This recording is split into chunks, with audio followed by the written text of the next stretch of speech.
Alhamdulillahi Rabbil Alamin. Wassalatu wassalamu ala Rasulillah wa ala alihi wa sahbihi ajma'in. Allahumma alimna ma yanfa'una wanfa'na bima 'allamtana wa zidna ilman ya Rabbana wa aslih lana sya'nana kullaha wa la takilna ila anfusina tarfata 'ain. Ma'asyiral muslimin wal muslimat, kaum muslimin dan muslimat yang semoga dimuliakan oleh Allah Azza wa Jalla. Marilah kita terus bersyukur kehadirat Allah Tabaraka wa Ta'ala yang telah mengumpulkan kita semuanya di majelis ilmu ini. Semoga Allah Subhanahu wa Ta'ala memberikan kita ilmu yang bermanfaat sehingga bisa kita amalkan sebagai bekal untuk menghadap kepada Allah Azza wa Jalla. Selawat dan taslim semoga selalu tersampaikan kepada baginda Rasulullah sallallahu alaihi wasallam, kepada seluruh keluarganya, para sahabatnya dan umatnya yang setia mengikuti tuntunannya sampai hari kiamat. Ma'asyiral muslimin dan muslimat yang dimuliakan oleh Allah Azza wa Jalla, insyaallah kita lanjutkan kajian rutin di setiap hari Selasa membahas kitab Ahkamul Janaiz yang ditulis oleh Syekh Al-Albani rahimahullahu taala. Dan insyaallah kita sudah memasuki bab yang ke-11 atau pasal yang ke-11, yaitu takfinul mayyit, mengkafani mayit. Ini juga termasuk pembahasan penting di dalam Ahkamul Janaiz. Sebagaimana sebelumnya kita membahas juga perkara yang penting, yaitu memandikan jenazah. Setelah jenazah ini dimandikan, sudah bersih, kemudian dikeringkan, dihandukin, ya, dikasih dihanduk, dipakaikan handuk, sudah bersih. Gilirannya sekarang jenazah ini dikafankan. Dan ini hukumnya wajib. Sebagaimana memandikan jenazah itu hukumnya wajib, maka mengkafani mayit hukumnya juga wajib. Namun ini adalah wajib kifayah atau fardu kifayah. Kalau ada yang sudah mengkafani mayit, maka gugurlah kewajiban untuk sebagian atau untuk semua kaum muslimin. Poin yang pertama kata beliau, wa ba'dal faraghi min ghuslil mayyit, setelah mayit ini selesai dimandikan, yajibu takfinuhu li amrin Nabi sallallahu alaihi wasallam bidzalik, maka wajib untuk mengkafani mayit sebagaimana perintah dari Nabi sallallahu alaihi wasallam untuk hal itu. Fi hadisil muhrim alladhi waqasathul an-naqah, sebagaimana hadis yang berkenaan dengan seorang yang berihram yang jatuh atau dia terinjak oleh untanya tersebut. Hadis itu berbunyi, ya, waqafinu, Rasulullah memerintahkan untuk mengkafankan mayit itu, dan perintah dari Rasulullah hukumnya wajib.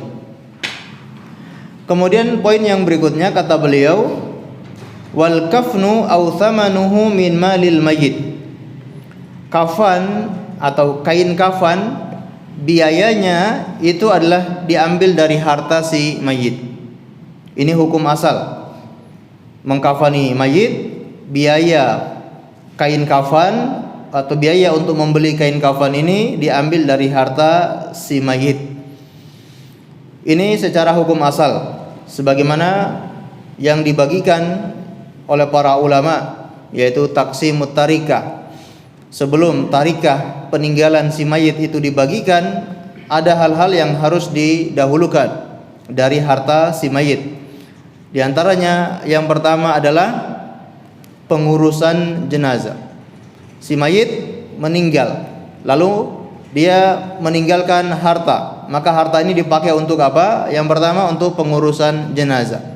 Semuanya beres, selesai, dari gali kuburnya, dari menyewakan orang untuk kalau memandikan bila ada yang perlu untuk disewa, ataupun apa saja yang berkaitan dengan pengurusan jenazah, ini harus lebih dahulu diselesaikan dengan uang atau harta si mayit.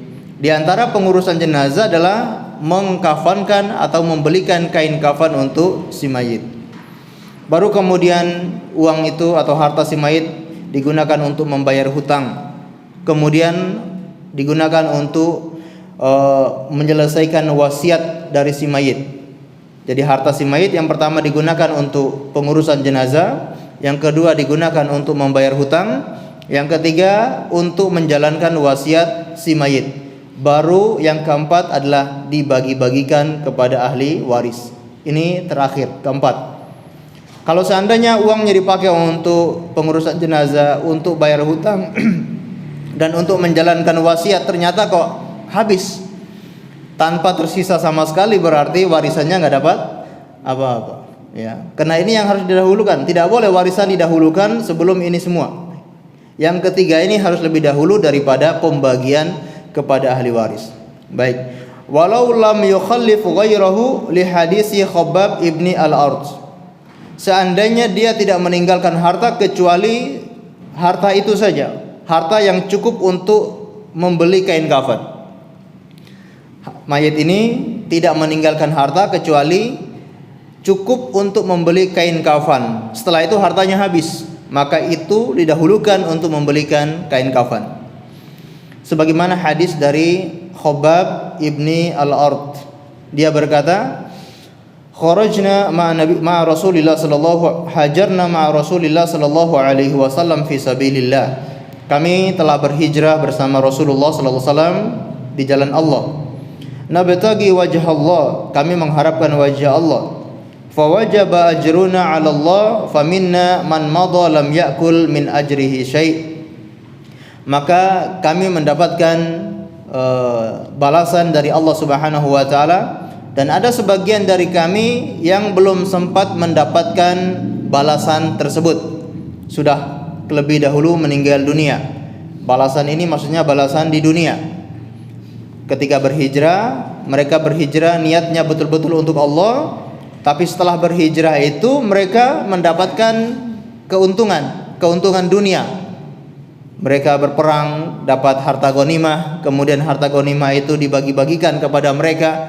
Mereka mendapatkan balasan, mendapatkan keuntungan duniawi, tapi itu tidak mempengaruhi niat mereka hijrah karena Allah Subhanahu wa taala. Kata sahabat Khabbab ini, ada di antara kami yang belum sempat menikmati hasil daripada kemenangan atau ghanimah tersebut. Ada yang terlebih dahulu meninggal dunia. Minhum Mus'ab ibni Umair. Di antara yang tidak mendapatkan ghanimah itu adalah Mus'ab bin Umair. Ini sahabat mulia, sahabat yang pertama kali berdakwah di kota Madinah, diutus oleh Rasulullah sallallahu alaihi wasallam. Ketika itu usianya masih belasan. Ya, kalau tidak salah 12 tahun. Diutus untuk berdakwah. Berarti di sekarang ini kelas berapa? Belum masuk SMA ya, palingan masih SMP. SD malahan ya. Masya Allah. Zaman dulu sudah punya ilmu, bahkan sudah menjadi delegasinya Rasulullah berdakwah di kota Madinah dan berhasil mengislamkan banyak orang yang ada di Madinah. Masya Allah. Lalu beliau meninggal ketika perang Uhud. Kutila yauma Uhud. Beliau meninggal ketika perang Uhud. Falam yujad lahu syai' wa fi riwayatin walam yatruku illa namirah. Beliau tidak memiliki apapun. Dalam riwayat beliau hanya memiliki yaitu satu helai kain. Wa kunna idza wada'naha ala ra'sihi kharajat rijlah. Apabila kain itu kami menutup kepalanya, maka kakinya kelihatan. Wa idza wada'naha ala rijlaihi kharaja ra'suhu. Apabila kakinya yang kami tutup, maka kepalanya yang kelihatan. Faqala Rasulullah sallallahu alaihi wasallam da'uha mimma yali ra'sahu wa fi riwayatin ghaddu biha ra'sahu. Maka Rasulullah memerintahkan kami untuk menutupi kepalanya atau menutupi bagian wajahnya, dan dalam riwayat tutuplah dengan kain itu kepalanya. Wa ja'alu ala rijlaihi al-idkhir. Dan untuk bagian kakinya yang tidak tertutup oleh kain, tutupilah dengan idkhir, daun ya, daun-daunan. Ya, zaman itu nggak punya kain, bahkan untuk buat kain kafan tidak cukup, saking minimnya kain itu. Bagian kakinya ditutup menggunakan al-idkhir. Ini kalau kita lihat dalam terjemahan sering diterjemahkan dengan daun sereh, daun sereh ya, yang seperti alang-alang itu ya daunnya. Jadi daun itu mungkin waktu itu banyak yang tumbuh di daerah Arab. Daun serai dipakai untuk menutupi kaki si mayit. Jadi ketika kering ya masih bisa dikumpul-kumpulkan ya, kemudian dijadikan untuk menutup kakinya. Taib. Ma'asyiral muslimin dan muslimat yang dimuliakan oleh Allah Azza wa Jal, ini adalah dalil ya bahwasanya mayit itu dikafani menggunakan harta si mayit. Dari hadis yang kita baca ini menunjukkan bahwasanya peninggalan sahabat Mus'ab bin Umair, harta yang ditinggal oleh sahabat Mus'ab bin Umair hanya apa tadi? Satu helai kain yang tidak cukup untuk mengkafani beliau. Baik. Ini kalau seandainya tidak punya, dan zaman sekarang kayaknya sulit ya. Semuanya rata-rata kain itu melimpah. Alhamdulillah. Kecuali kalau mungkin terjadi peperangan, kemudian tidak bisa masuk bantuan-bantuan dari kaum muslimin yang lain, mungkin di situ mereka akan kesulitan mendapatkan kain. Tapi kalau kita di Indonesia ini dan pada umumnya kain itu sangat melimpah ya. Dan seandainya kalau ahli warisnya tidak punya kain kafan, tidak punya biaya untuk membelikan kain kafan, bisa dari kaum muslimin yang membelikan kain kafan untuk si mayit. Tadi kita bicara hukum asalnya kain kafan itu menggunakan harta si mayit. Tapi kalau seandainya si mayit tidak meninggalkan harta sama sekali, kemudian si mayit juga ahli warisnya tidak memiliki harta sama sekali, maka boleh bagi kaum muslimin yang lain untuk membelikan kain kafan untuk si mayit. Dan mungkin kita sudah pelajari sebelumnya, apa balasan bagi orang yang mengkafani mayit. Ya, mengkafani mayit itu bukan hanya petugas yang mengkafankan mayit, orang yang membelikan kain kafan untuk si mayit juga mendapatkan balasan tersebut. Ya, man kafanahu kasahullahu yaumal qiyamah min sundusin wa istabarak al jannah. Barang siapa yang mengkafani si mayit, maka Allah akan memakaikan untuknya pada hari kiamat dengan baju dari sutra ya di surga nanti. Masya Allah, ini balasan yang besar bagi orang yang bantu mengkafankan si mayit. Apakah dia bertugas mengkafani atau dialah yang membeli kain kafan untuk si mayit.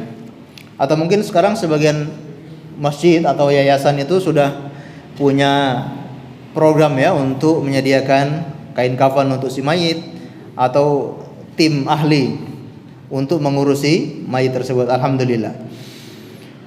Baik, poin berikutnya adalah wa yanbaghi ayyakunal kafnu ta'ilan sabighan yasturu jami'a badanihi.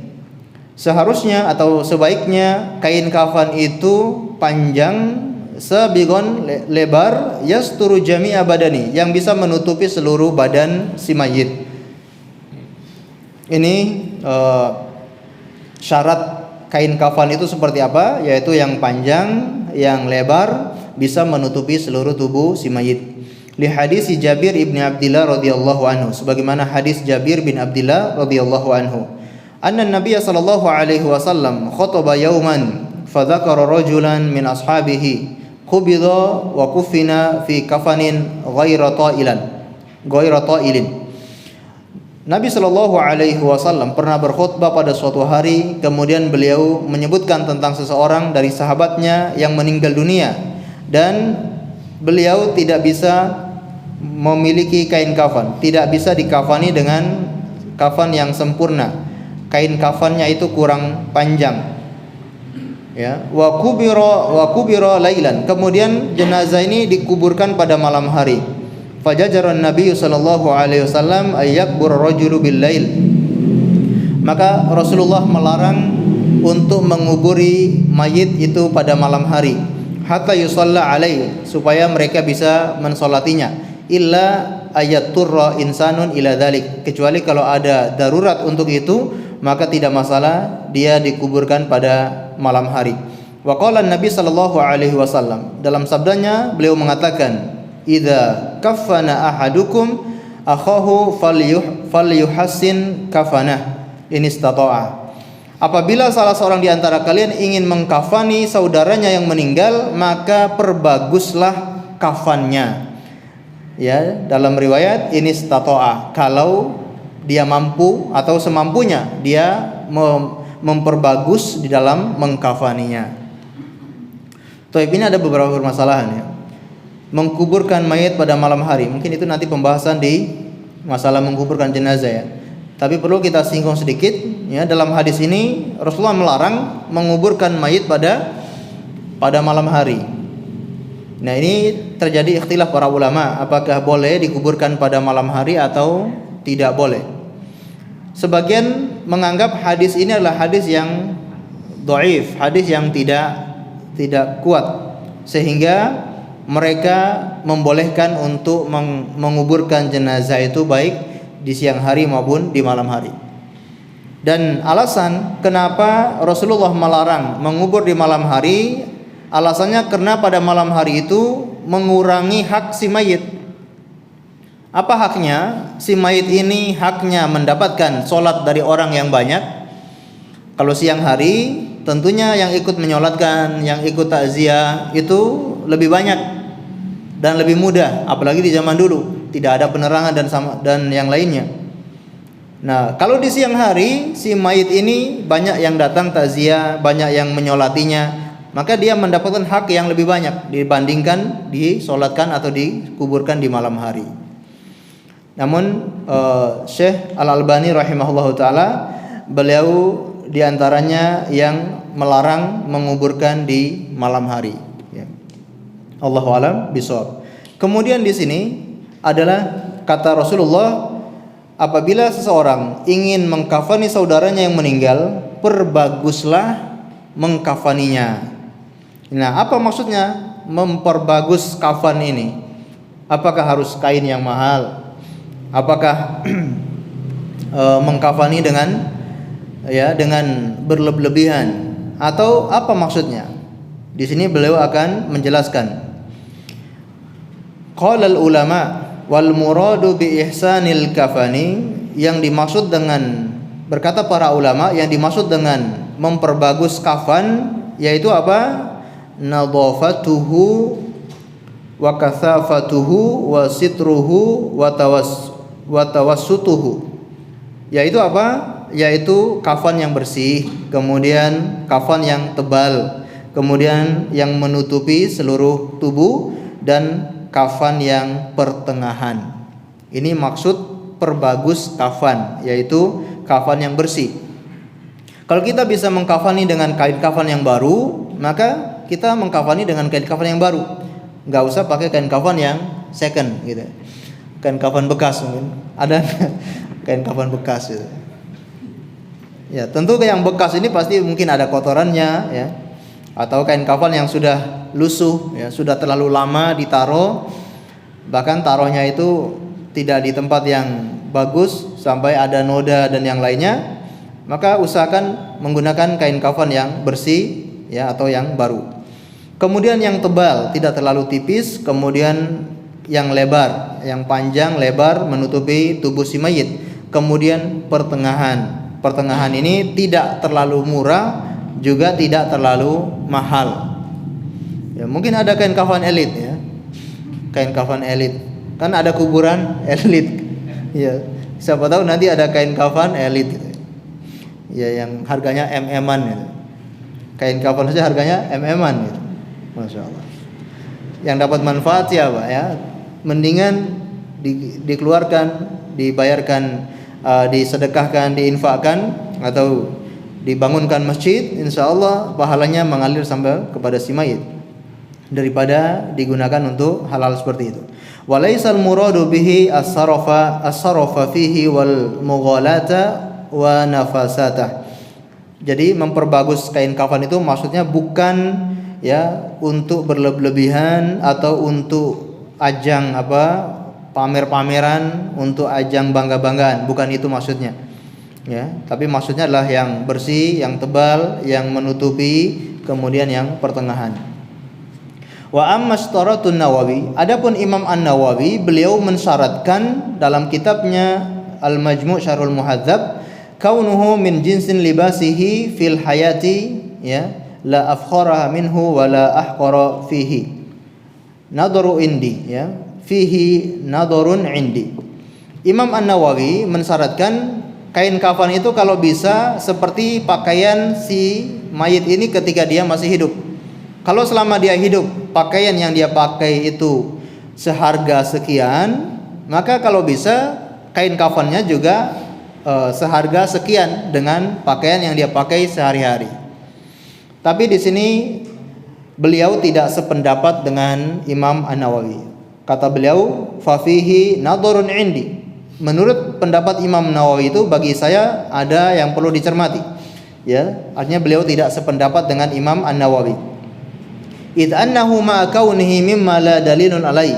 Karena pendapat Imam An-Nawawi ini tidak ada dalil, ya, yang mengharuskan kain kafan itu sesuai dengan pakaiannya sehari-hari, itu enggak ada dalilnya. Kemudian faqad yakunu libasuhu fil hayati nafisan au hakiran, dan bisa jadi pakaiannya ketika masa hidup itu pakaian yang mahal, pakaian yang bermerek, ataupun sebaliknya pakaian itu pakaian yang murah, ya, pakaian yang murah. Fa kaifa yuj'alu kafnuhu min jinsi dzalik? Bagaimana kain kafannya itu dijadikan patokan pakaian-pakaian ketika dia masih hidup? Maksudnya bagaimana? Kalau seandainya pakaian selama dia hidup itu pakaian yang mahal, maka kain kafannya juga harus kain kafan yang mahal. Iya, kalau ketika dia hidup dia punya uang yang banyak. Kalau seandainya pas meninggal dunia ternyata uangnya habis, lah diapakan ini? Dari mana kita membelikan kain kafan dengan harga yang mahal? Atau sebaliknya, setiap hari selama hidup dia pakai pakaian yang mungkin murah, pakaian yang biasa. Tapi begitu dia meninggal dunia, mungkin ada anaknya yang pengen membelikan kain kafan yang cukup bagus gitu ya. Masa enggak dibolehkan gitu? Gara-gara waktu hidup itu pakaiannya ya biasa. Bisa dipahami ya? Ya. Jadi enggak ada hubungan pakaian selama dia hidup dengan kain kafan. Maka Syekh Al-Albani tidak sependapat dengan pendapatnya Imam An-Nawawi. Baik. Poin berikutnya adalah fa in dhaqal kafanu an dzalik wa lam yatayassar as-sabiq sutruhu bihi ra'suhu wa ma tala min jasadihi. Adapun ketika kain kafan itu terbatas dan tidak bisa menutupi seluruh tubuh si mayit. Mungkin kalau ada suatu kondisi di mana kain kafan sangat terbatas dan tidak bisa untuk menutupi seluruh tubuh si mayit, maka yang mana lebih dahulu ditutupi? Satruhu bihi ra'su. Maka bagian ataslah yang lebih dahulu untuk ditutupi. Ya, bagian atas. Ya, dari lutut ke atas ya, atau dari paha ke atas ya. Itu yang lebih dahulu ditutupi. Wa ma baqiya minhu maksufan ju'ila alaihi syai'un minal idkhir. Adapun yang tidak tertutup di bagian kakinya, maka bisa menggunakan idkhir ya, rumput tadi ya, atau daun sereh, au ghairihi minal hasis, atau yang lainnya dari rumput-rumputan. Ya, mungkin dahulu nggak ada daun pisang ya di sana. Kalau ada daun pisang mungkin lebih baik untuk menutupi ya. Cuma di sana mungkin nggak ada daun pisang, jadi pakainya yang kayak ilalang ataupun alang-alang itu ya. Dan ini masya Allah ya, kehidupan para sahabat di zaman itu, bagaimana mereka itu sampai tidak punya kain, tidak punya pakaian ya, sampai untuk kain kafan tidak cukup. Ini luar biasa. Dan kita ingat ada gubernur di masa Umar bin Khattab di daerah Hims ya, Sa'id ibni Amir al-Jumahi. Sa'id bin Amir al-Jumahi. Ini beliau gubernur di daerah Hims, hanya punya satu baju. Terkadang beliau tidak keluar rumah gara-gara bajunya itu sedang dicuci ya, maka beliau tunggu sampai bajunya kering baru bisa keluar menemui rakyatnya. Ini gubernur ya, bajunya cuma satu. Kalau zaman sekarang gubernur, masya Allah ya, fasilitas dari negara nggak ada yang dia beli ya, semuanya dibelikan oleh negara. Alhamdulillah ya, mudah-mudahan amanah gitu ya. Sudah dibelikan dari rakyat, jangan sampai tidak amanah. Baik, dan beliau akan membawakan dalil ya, dalil kalau seandainya kain kafan tidak cukup, maka yang ditutupi bagian atas. Dalilnya yang pertama adalah An Khobab ibni al-Ard fi kisati Mus'ab, dalam kisah Mus'ab, hadis Khobab bin al-Ard, kisah sahabat Mus'ab bin Umair yang sudah kita bacakan tadi. Kata Rasulullah, "Dha'uha mimma yali ra'sahu." Ya, letakkan kain di bagian kepalanya atau tutupi bagian kepalanya dan jadikan bagian kakinya itu idkhir, daun serai. Atsani, dalil yang kedua, An Haritsah ibni Muttarib, hadis dari Haritsah bin Muttarib berkata, "Dakhaltu ala Khobab wa qad iktawa fi batnihi sab'an." Aku masuk menjenguk sahabat Khobab bin al-Ard dan di perutnya sedang dikai sebanyak tujuh tusukan. Pengobatan kai, pengobatan zaman dulu menggunakan besi panas atau menggunakan api ya. Ditusuk perutnya menggunakan api sebanyak 7 tusukan. Faqala laula anni sami'tu Rasulullah sallallahu alaihi wasallam yaqul la yatamannayanna ahadukumul maut. Lalu dia berkata, seandainya kalau aku tidak mendengar Rasulullah itu mengatakan, jangan seseorang di antara kalian itu berkeinginan untuk meninggal dunia. Kalau saya tidak mendengar perkataan Nabi ini, latamannaitu, maka aku sudah pengen mati. Ya. Rasulullah melarang kita tidak boleh minta diwafatkan. Ya. Ini kena dihidupkan, ketika kita hidup itu lebih baik daripada kita meninggal dunia. Ya. Kalau aku tidak mendengar Rasulullah melarang tidak boleh bercita-cita untuk mati, maka aku akan bercita-cita untuk mati. Walaqad ra'aituni ma'a Rasulillah sallallahu alaihi wasallam la amliku dirhaman. Ya, sesungguhnya aku melihat diriku bersama Rasulullah tidak memiliki dirham pun, tidak memiliki perak pun. Wa inna fi janibi baiti al-an la arba'ina alfa dirhamin. Namun di samping rumah saya sekarang ini ada 40.000 dirham. Ada 40.000 perak. Beliau dulu waktu masa bersama Nabi, beliau waktu hijrah, waktu berperang bersama Nabi, beliau tidak punya apa-apa. Karena awalnya beliau ini seorang budak ya. Khobab yang terkenal, beliau disiksa dengan setrika. Beliau seorang pandai besi, kemudian beliau masuk Islam, disiksa oleh majikannya dengan besi panas yang dibakar ya, kemudian ditempelkan di punggung Khobab bin al-Ard. Beliau dulu sangat fakir, beliau sangat miskin. Bersama Nabi beliau tidak punya apa-apa. Namun pada saat ini, saat beliau mau meninggal dunia, beliau memiliki harta yaitu arba'ina alfa dirham, 40.000 dirham. Tsumma ata bikafani, maka beliau pun didatangkan kain kafannya. Beliau sudah ada yang menyiapkan kain kafannya. Falamma ra'ahu baka, ketika beliau melihat kain kafan itu beliau menangis.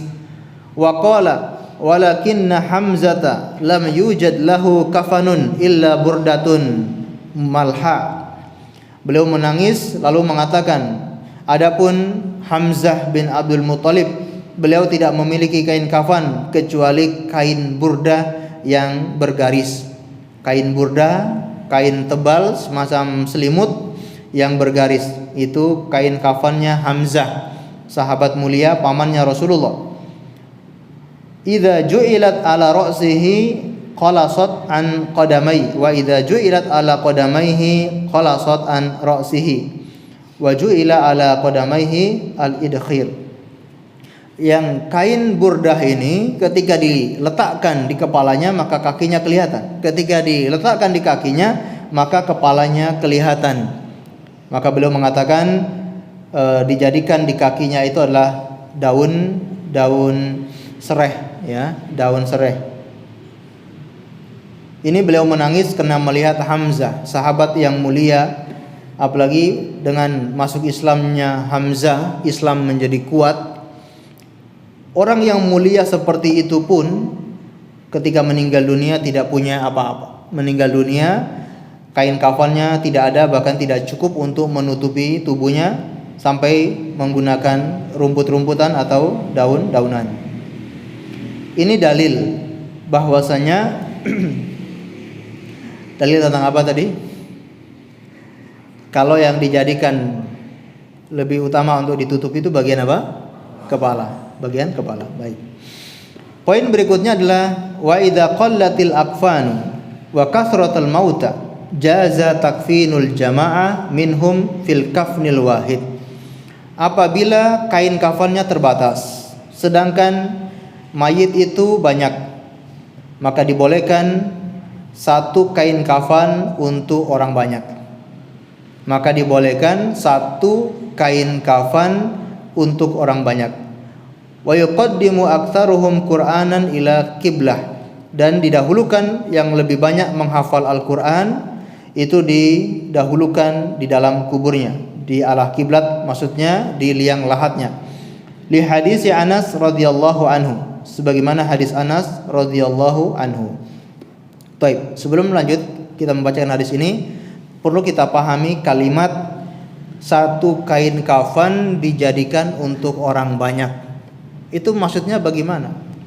Apakah satu kain kafan untuk 2-3 orang dalam satu kain kafan? 1-2-3 orang dibungkus dengan satu kain kafan?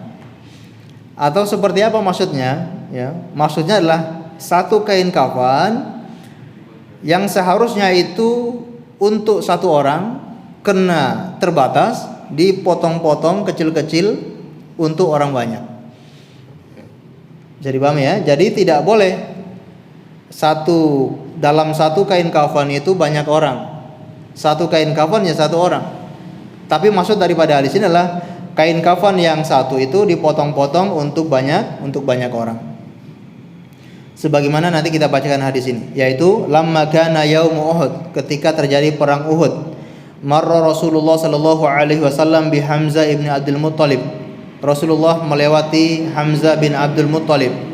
Wa qad judi'a wa muthila bihi, yang beliau sudah dimutilasi. Ya, beliau dirobek dadanya, jantungnya diambil. Wa qala laula an tajida Safiyata fi nafsiha taraktuhu hatta ta'kula al-afiyah. Seandainya kalau aku tidak takut bibi saya Sofia sedih, maka akan aku biarkan Hamzah itu begitu saja, bahkan sampai dimakan oleh burung-burung pemakan bangkai. Ya, ketika melihat Hamzah bin Abdul Muttalib dimutilasi, ya, karena beliau kasihan dengan Sofia. Sofia ini saudarinya Hamzah, bibinya Rasulullah. Sofia, bibinya Rasulullah, sangat mencintai kakaknya yaitu Hamzah. Maka beliau tidak tega melihat Hamzah ini dimutilasi. Hatta yahsyurallahu min butuni at-tayri was-siba, sampai nanti Allah bangkitkan pada hari kiamat itu dari perutnya burung-burung ataupun binatang-binatang buas. Fakafanahu fi namirah, maka beliau pun dikafani dengan sebuah kain. Tadi kalau hadis yang kita bacakan dari kisah Khobab itu, beliau memiliki kafan apa? Burdah, ya. Beliau dikafani dengan sebuah kain. Idza khammarat ra'sahu badat rijlah, apabila kepalanya ditutup kakinya kelihatan. Wa idza khammarat rijlah bada ra'suhu, apabila kakinya yang ditutup kepalanya kelihatan. Fa khammara ra'sahu, maka kepalanya lah yang ditutup. Walam yusalli alai ahadun minas syuhada ghaira, dan syuhada itu tidak disolati kecuali beliau. Ya. Ini saking Rasulullah ingin menghibur bibinya yaitu Sofia, beliau mendirikan sholat jenazah untuk Hamzah bin Abdul Muttalib, ya, untuk menghibur bibi beliau. Wa qala ana syahidun alaikumul yaum, lalu berkata, aku menjadi saksi pada hari ini. Qala wa qahrat al-qatla wa qallati thiyabu wa qala wa kana yajma'u ats-tsalatsatu wal itsnaini fi qabrin wahid. Ya, banyaknya yang meninggal dunia, banyaknya yang terbunuh sedangkan pakaian kafan itu terbatas. Maka beliau pun dalam menguburkan jenazah di perang Uhud dalam satu lubang, dalam satu liang lahat, kadang 2 orang, kadang 3 orang. Wa yas'alu ayyuhum aktsaru Qur'anan. Beliau menanyakan siapa yang paling banyak menghafal Al-Qur'an. Fayuqaddimu fil lahdi, maka didahulukan, dikedepankan di liang lahatnya. Wa kafana ar-rijlain wa kafana rajulaini wa thalatha fi thawbil wahid, dan mengkafani 2 orang atau 3 orang pada satu kain. Baik, di sini beliau akan menjelaskan bagaimana maksud daripada perkataan perawi ini, yaitu satu kafan digunakan untuk banyak orang, 2 orang atau 3 orang. Wa qala Syekhul Islam Ibnu Taimiyah rahimahullahu taala. Beliau menukilkan perkataan Syekhul Islam Ibnu Taimiyah. Ma'na al-hadis annahu kana yaqsimu thawbul wahid bainal jama'ah fayukaffinu kullu wahidin bi ba'dihi lid-darurah. Makna hadis ini yang dimaksud membagi pakaian kain kafan itu untuk beberapa orang, yaitu mengkafani tiap-tiap orang dengan membagi kain kafan itu karena ada darurat. Kalau secara asalnya mengkafani mayit itu kan berapa kafan? Berapa helai kain? 3, ya. Karena kain kafan terbatas, kain kafan ini dibagi-bagi. Seharusnya dikafani 3 helai, ini cuma 1, ya. Bahkan mungkin cuma separuh atau sebagian karena sangat terbatas, ya. Itu maksudnya, ya. Maksudnya Syekhul Islam Ibnu Taimiyah. Wa illam yasturu illa ba'du badani yadullu alaihi tamamul hadis, ya. Kecuali sebagian yang menutupi seluruh tubuhnya, dan itu maksud daripada hadis tersebut. Baik, intinya hadis yang kita maksud tadi adalah kain kafan itu dibagi-bagi untuk orang banyak, ya. Baik, kita lanjutkan, ya. Insyaallah bisa dipahami, ya. Kain kafan digunakan untuk banyak orang, yaitu dipotong-potong, meskipun kadang ada yang masih kelihatan, ada yang tidak, ada yang cuma satu kain kafan, itu tetap dibolehkan dalam kondisi darurat, dibagi-bagikan untuk orang banyak. Taib. Kemudian berikutnya, wala yajuzu naz'u thiyabus syuhada allati qutila fiha, dan tidak boleh melepaskan pakaian para syuhada yang terbunuh dengan pakaian itu, sampai menggunakan baju besi. Orang berperang kadang-kala menggunakan baju besi, itu pun baju besinya tidak boleh dilepas. Bal yudfanu wahiya alaihi, bahkan dia dikuburkan beserta pakaian yang dia pakai untuk berjihad itu, sebagaimana liqaulihi sallallahu alaihi wasallam, sabda Nabi sallallahu alaihi wasallam fi qatli Uhud, pada yang terbunuh di perang Uhud, zammiluhum fi thiyabihim, yaitu kafani mereka dengan pakaian-pakaian mereka. Jangan dilepas pakaian mereka, langsung kafani dengan pakaian-pakaian mereka. Orang yang mati syahid, ya, ini dikafani, ya, dikafani tapi tidak disolati, tidak dimandikan, hanya dikafani. Baik, berikutnya adalah wa yustahabbu takfinuhu bi thawbin wahid aw aktsar fauqa thiyabihi, dan dianjurkan untuk mengkafankan orang yang mati syahid itu dengan satu helai kain atau lebih, ya, di atas pakaian mereka. Jadi bagi orang yang mati syahid boleh kita mengkafani dengan satu helai kain, 2 atau 3 helai kain, ya, di atas pakaian mereka. Kama fa'ala Rasulullah sallallahu alaihi wasallam bi Mus'ab ibni Umair wa Hamzah ibni Abdul Muttalib, sebagaimana Rasulullah lakukan itu kepada Mus'ab bin Umair dan Hamzah bin Abdul Muttalib. Wa taqaddamat qissatuhuma fil mas'alah, ya, yang kita sebutkan kisah mereka berdua di masalah sebelumnya. Taib.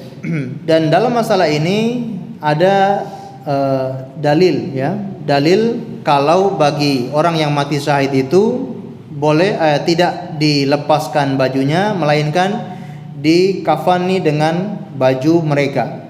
Hadis yang pertama, an Shaddad ibn al-Had, dari Shaddad bin al-Had, anna rajulan minal a'rab jaa ila Nabi sallallahu alaihi wasallam fa amana bihi wattaba'u.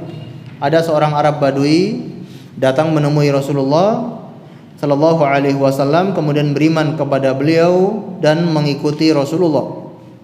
Tsumma qala uhajiru ma'aka, aku akan berhijrah bersamamu. Fa usiya bihi Nabi sallallahu alaihi wasallam ba'du ashabihi, maka Rasulullah memerintahkan para sahabatnya untuk memperhatikan orang ini. Falamma kanat ghazwah, yaitu Khaybar, ketika terjadi perang Khaybar, ghaniman Nabi sallallahu alaihi wasallam fiha syai'an faqasama wa qasama lahu. Ketika perang Khaybar, Rasulullah menang dan mendapatkan harta ghanimah, maka beliau membagi-bagikan harta ghanimah termasuk kepada orang Arab Badui ini. Fa'ata ashabahu ma qasama lahu, maka para sahabat ini memberikan jatah kepada orang Arab Badui ini. Wa kana yar'a dhuhrahum falamma ja'ahum dafa'uhu ilai faqala ma hadha qala qasama laka an-nabiy sallallahu alaihi wasallam. Ketika jatahnya itu diberikan oleh para sahabat kepadanya, dia berkata, apa ini? Maka mereka mengatakan, ini jatah harta yang dibagikan oleh Nabi kepadamu. Fa akhadahu faja'a bihi ila Nabi sallallahu alaihi wasallam faqala, dia mengambil harta itu lalu mendatangi Nabi sallallahu alaihi wasallam seraya berkata, ma hadza, apa ini wahai Rasulullah? Qala qasamtuhu lak, ini jatahmu yang aku bagikan untukmu. Qala ma ala hadza tabi'tuka, bukan untuk ini wahai Rasulullah aku mengikutimu. Aku masuk Islam, aku ikut berhijrah, aku ikut berperang, itu bukan untuk mendapatkan harta ini wahai Rasulullah. Bukan untuk ini aku mengikutimu. Walakin attaba'tuka ala an urmiya ila hahuna, akan tetapi aku mengikutimu agar aku terkena panah. Wa asyara ila halki, beliau mengisyaratkan di tenggorokan beliau. Aku mengikutimu wahai Rasulullah agar aku terkena panah di tenggorokan saya. Bisa hamin fa'amud, kemudian saya meninggal dunia. Fa'adakhalal jannah, dan aku akan masuk surga. Faqala in tasduqillaha yasdukka, apabila kamu jujur, apabila kamu serius, maka Allah akan penuhi keinginanmu. Falabithu qalilan thumma nahadu fi qitalil adu, maka mereka pun istirahat sebentar lalu mulai berperang lagi melawan musuh. Fa utiya bihin Nabi sallallahu alaihi wasallam yuhmala, maka orang ini setelah perang selesai didatangkan kepada Nabi sallallahu alaihi wasallam, kondisinya sudah terbunuh. Qad asabahu sahmun haitsu asyara, terkena panah tepat di leher yang dia tunjukkan tadi di hadapan Rasulullah. Faqala Nabi sallallahu alaihi wasallam huwa, Rasulullah mengatakan, apakah dia ini yang tadi berkata seperti itu? Qalu na'am, mereka berkata betul wahai Rasulullah. Qala sadaqallahu fa sadaqahu, dia jujur kepada Allah maka Allah pun memenuhi keinginannya. Thumma kafanahu an-nabiy sallallahu alaihi wasallam fi jubbatin nabiy sallallahu alaihi wasallam, maka Rasulullah mengkafani jenazahnya dengan jubahnya beliau. Masya Allah, ini penghormatan dari baginda Rasulullah untuk orang ini, padahal tidak pernah sujud sama sekali, ya, tidak pernah sholat. Dia baru masuk Islam, kemudian ikut bersama Rasulullah lalu berperang, tapi dia meninggal dalam keadaan syahid. Dia jujur kepada Allah, maka Allah penuhi keinginannya tersebut. Dan ini ya terjadi di zaman kita juga, ada orang yang betul-betul jujur kepada Allah, Allah kabulkan keinginannya. Sebagai contoh, kita pernah mendengar kisah tentang Raja Faisal, salah seorang raja di Arab Saudi, Raja Faisal bin Abdul Aziz. Dia sudah terang-terangan mengumumkan kepada rakyat Arab Saudi untuk berperang melawan Israel. Ya. Beliau berpidato membakar semangat kepada rakyat Saudi untuk berperang melawan Israel yang waktu itu menjajah Palestina. Ya. Beliau terang-terangan ya mengajak, apakah ada kehidupan yang lebih mulia daripada kehidupan di jalan Allah? Apakah ada kematian lebih mulia daripada mati di jalan Allah? Kita sudah terbiasa hidup di padang pasir. Kita habis hartanya nggak masalah. Kita sudah biasa hidup di tenda-tenda, di padang pasir, gembala kambing, itu kehidupan kita. Harta kita gunakan untuk menyelamatkan Palestina, itu lebih baik daripada kita hidup dalam keadaan mewah tapi saudara kita di Palestina mereka dijajah. Ini luar biasa. Sampai beliau mengatakan, seandainya kalau saya tidak bisa membebaskan Palestina, lebih baik besok saya mati. Dan akhirnya besok beliau mati. Ada keponakannya yang diutus dari Amerika yang membidik beliau ya, dan beliau meninggal dunia. Jujur kepada Allah, maka Allah pun memenuhi keinginannya. Ini luar biasa ya, Raja Faisal rahimahullahu taala. Baik, mungkin kita dengarkan azan terlebih dahulu, kemudian kita juga sedikit insyaallah.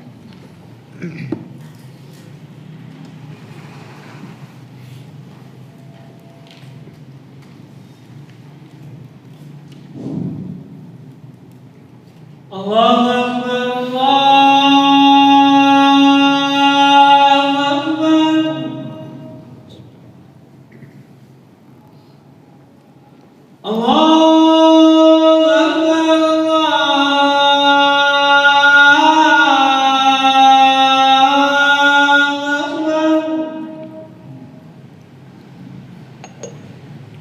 Asyhadu an la ilaha illallah.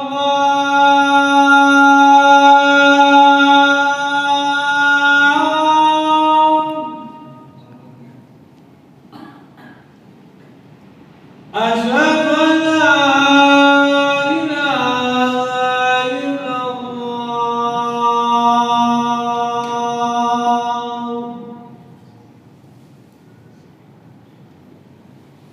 Asyhadu anna Muhammadan Rasulullah.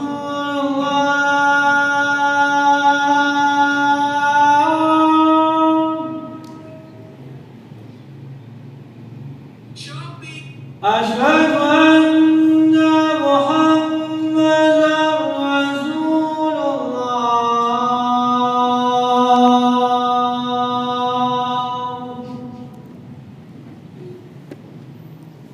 Hayya 'alas salah.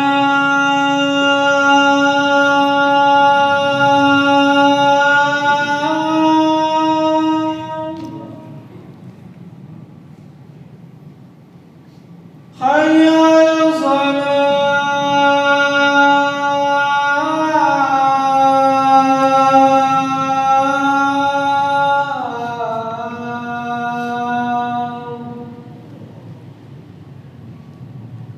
Hayya 'alal falah.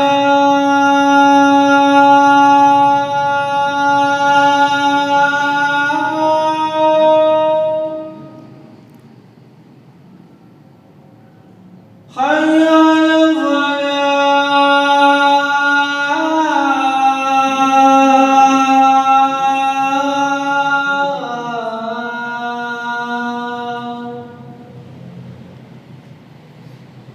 Allahu Akbar, Allahu Akbar.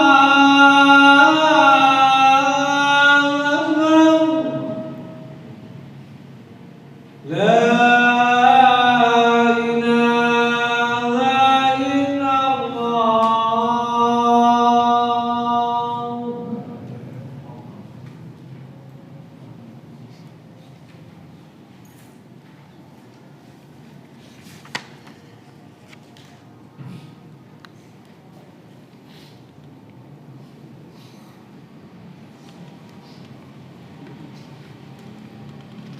Baik, ma'asyiral muslimin dan muslimat yang dimuliakan oleh Allah Azza wa Jal.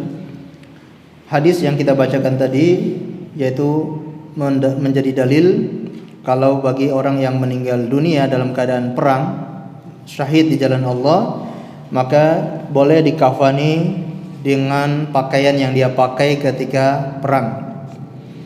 Di hadis ini Rasulullah mengkafani orang Arab Badui ini menggunakan jubah yang beliau pakai. thumma qadamahu fa shalla alaihi, kemudian beliau mensolati beliau, fakana fima dhuhara min salatihi, maka ketika salat beliau berdoa, Allahumma hadza abduk, ya Allah ini hambamu, kharaja muhajiran fi sabilik, dia keluar untuk berhijrah di jalanmu, fakutilat syahidan, dia pun terbunuh dalam keadaan syahid, wa ana syahidun ala dzalik, dan aku sebagai saksi atasnya. Ini penghormatan yang luar biasa dari Rasulullah untuk orang Arab Badui ini yang meninggal di medan perang. Hadis yang lain yaitu dari Az-Zubair ibni Al-Awwam radhiyallahu anhu.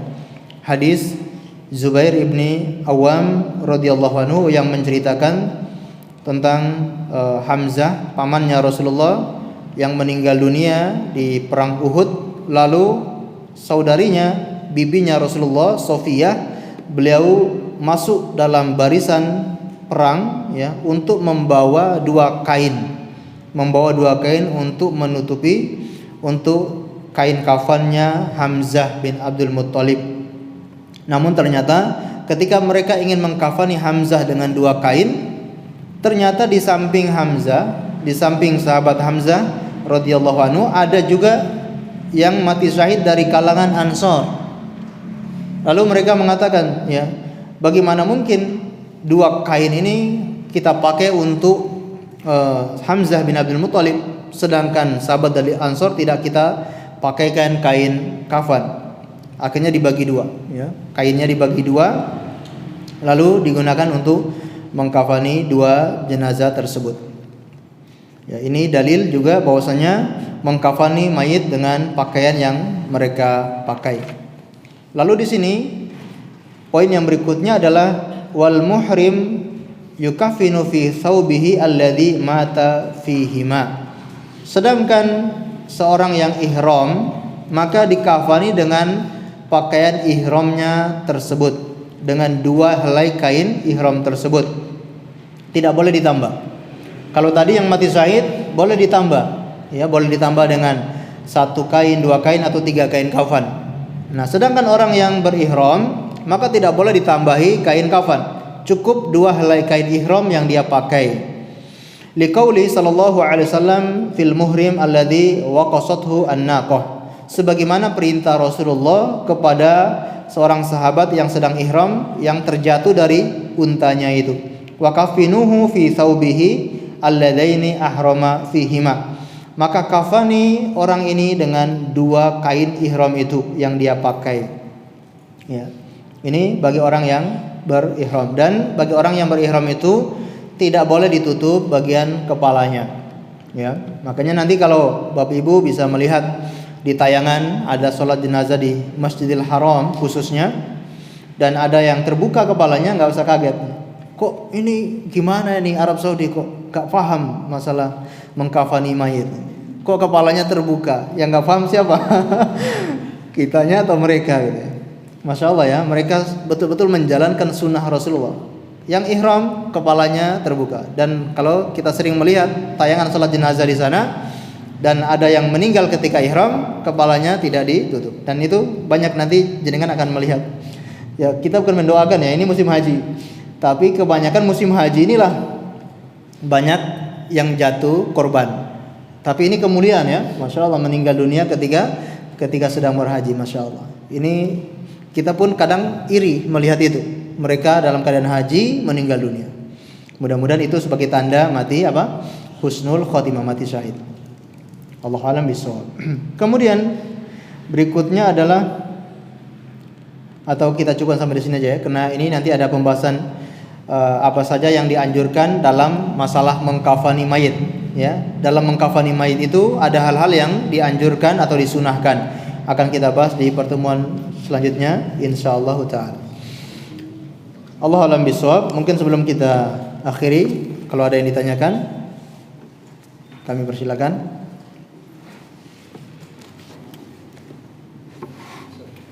Silakan.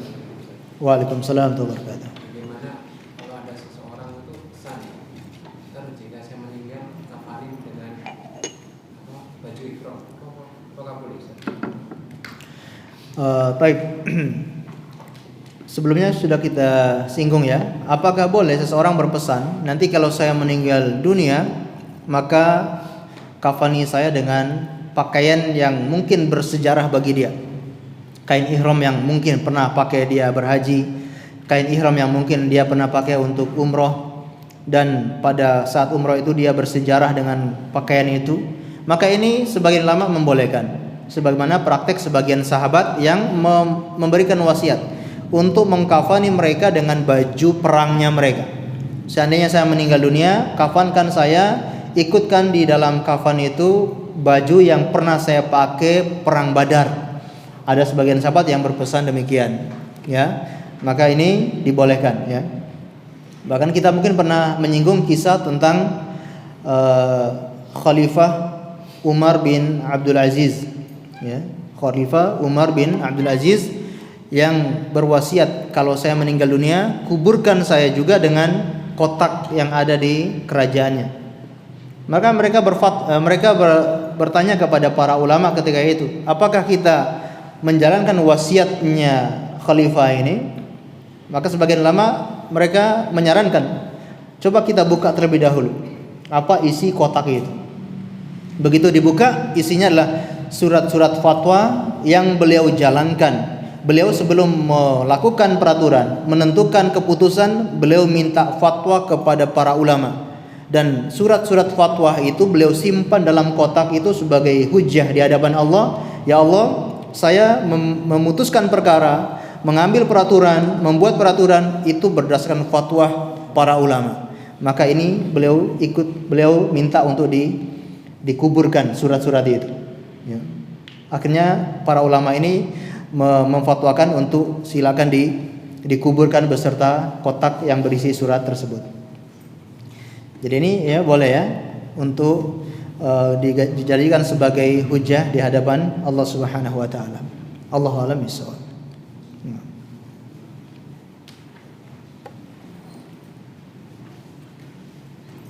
Baik, mungkin sudah ya. Baik, kita akhiri dengan membaca doa kafaratul majlis. Subhanakallahumma wa bihamdika asyhadu an la ilaha illa anta astaghfiruka wa atubu ilaik. Wa sallallahu ala nabiyyina Muhammad wa ala alihi wasallam. Assalamualaikum warahmatullahi wabarakatuh.